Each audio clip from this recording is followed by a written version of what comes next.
Satu lampu pun tidak padam.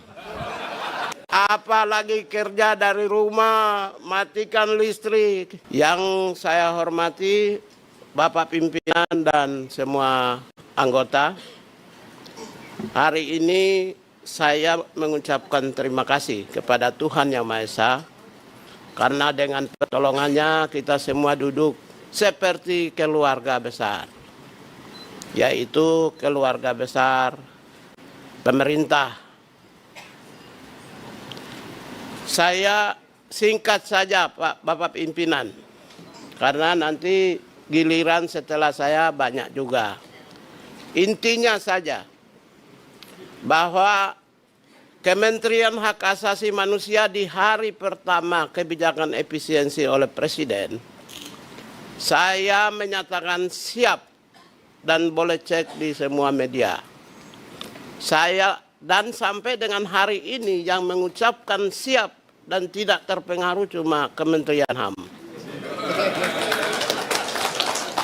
Boleh cek di televisi, di media, cuma satu-satunya yang menyatakan siap dan tidak terpengaruh. Dan itu saya buktikan, kantor hari ini di Kementerian Hak Asasi Manusia berjalan normal. Satu lampu pun tidak padam. Apalagi kerja dari rumah, matikan listrik. Kita baru dialog dan diskusi, orang sudah ketakutan. Saya meyakini Presiden adalah kapten kapal yang mengarungi samudra bergelombang. Percaya saja kapten kapalnya, dia akan berlabuh mengantarkan rakyatnya di tepian samudra. Tidak mungkin seorang patriotik, negarawan, bangsawan, presiden menjerumuskan bangsanya. Oleh karena itulah saya menyatakan siap dan tidak terpengaruh. Itu yang pertama. Yang kedua, Bapak pimpinan dan para anggota yang saya hormati, langsung saja bahwa anggaran yang kami susun dulu, yang sekarang muncul di 2025, ini adalah baseline anggaran berdasarkan Direktorat Jenderal Hak Asasi Manusia. Satu dirjen, satu orang. Sekarang tidak muncul karena kami masuk jadi menteri dan bentuk Kementerian Hak Asasi Manusia di ujung tahun.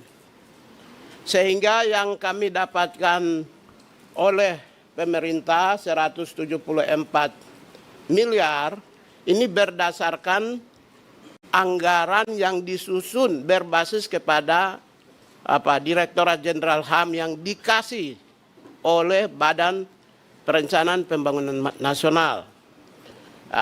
Baseline anggaran yang berbasis kepada Kementerian Hak Asasi Manusia yang terdiri dari 1 Sekretariat Jenderal, Inspektor Jenderal, kemudian 2 Direktur Jenderal, 2 pusat, dan saya ingin sampaikan bahwa kementerian kami dapat 20 kantor wilayah, Pak.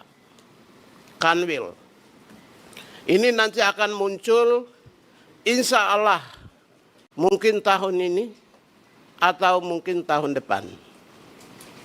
Ya, ini tergantung kebijaksanaan dari Bapak pimpinan dan para anggota.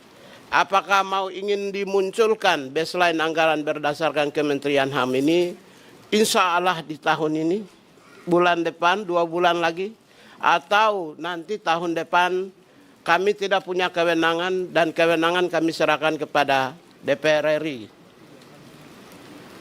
Setelah kami punya anggaran sebanyak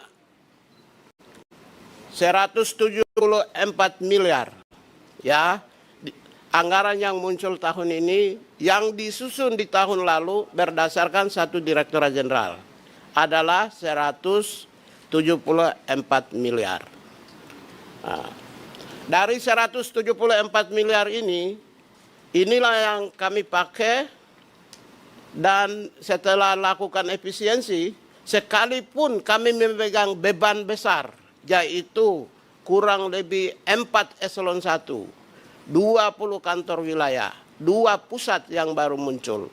Staf kami sekarang, dulu cuma 188, sekarang 1.300 lebih.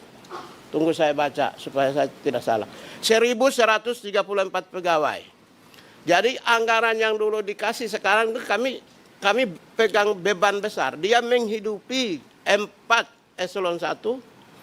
Ya, yang dulu hanya untuk kebutuhan 1 eselon 1. Menghidupi juga 1.134 pegawai. Yang dulu anggaran yang disusun tahun lalu itu hanya untuk kepentingan 188 pegawai.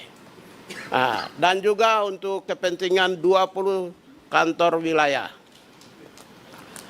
Setelah efisiensi, Bapak Pimpinan, Ibu Wakil, ya, Pak Ketua dan semua anggota yang saya hormati dan saya muliakan dan saya banggakan semuanya.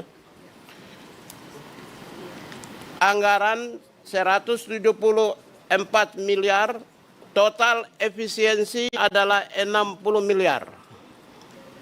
Kami dapat 60 miliar dan setelah efisiensi anggaran yang ada di kantor saat ini 113 M.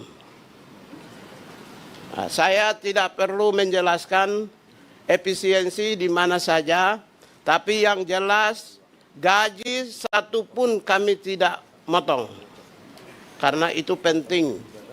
Kemudian kami juga tidak lakukan efisiensi di pusat data dan informasi HAM, karena memang nggak ada anggaran, karena ini unit baru. Terus pusat pengembangan SDM HAM juga unit baru, tidak ada anggaran. Bapak Pimpinan, ingin saya pertegas menjelaskan sedikit di pusat pengembangan SDM.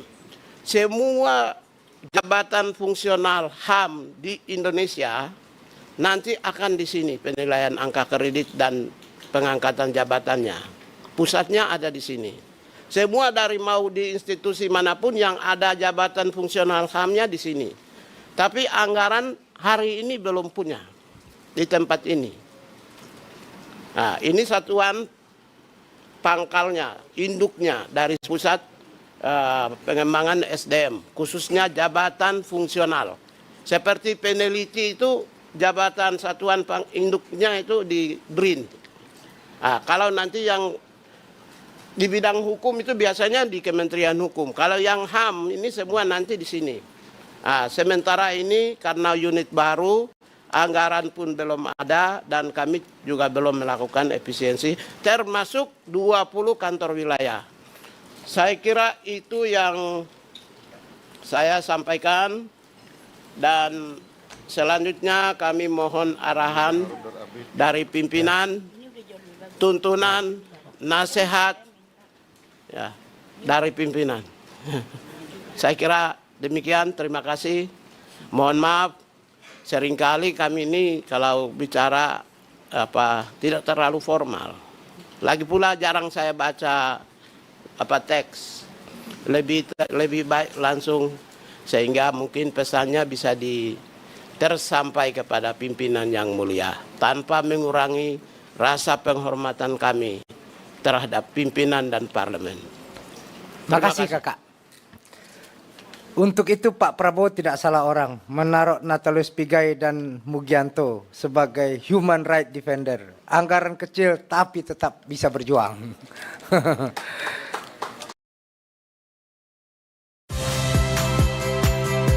Saya Friska Clarissa.